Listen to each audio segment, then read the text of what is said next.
Ces trois jeunes Ukrainiens chantent Carol of the Bells dans une version traditionnelle de leur pays. Ils recevront ensuite des cadeaux, comme 2000 autres enfants dans le besoin de Montréal. On a réussi beaucoup de cannes à cause qu'on a chanté.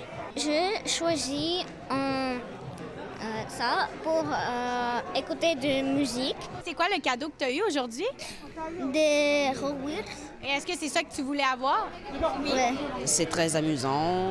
On a des cadeaux. C'était la distribution annuelle de jouets de la mission Bon Accueil. Des cadeaux variés attendaient les enfants de tous âges. Souvent, au cours d'un mois, c'est pas facile d'avoir assez de nourriture pour sa famille. Alors aujourd'hui, c'est une opportunité d'avoir une vraie expérience de la période des fêtes, d'avoir des cadeaux, recevoir des bonbons et aussi, certainement, voir le Père Noël. Et comme le Père Noël est bien occupé au pôle Nord, bien c'est le secondaire des Alouettes de Montréal, Jeffrey Quentin-Arcou, qui a décidé de le remplacer pour la fin de semaine afin d'offrir un beau moment à toutes les familles. J'ai grandi dans une famille monoparentale. On a eu affaire avec les banques alimentaires à quelques reprises.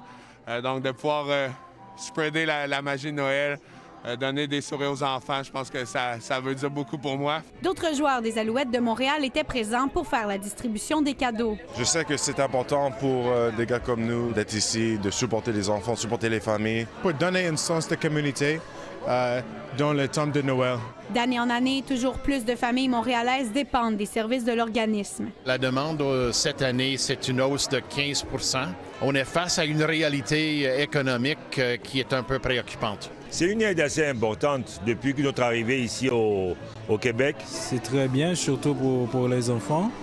Et ils en ont besoin. La mission Bon Accueil permet non seulement d'offrir des cadeaux, mais aussi de garnir la table du réveillon grâce à son service d'aide alimentaire. Annick Berger, TVA Nouvelles, Montréal.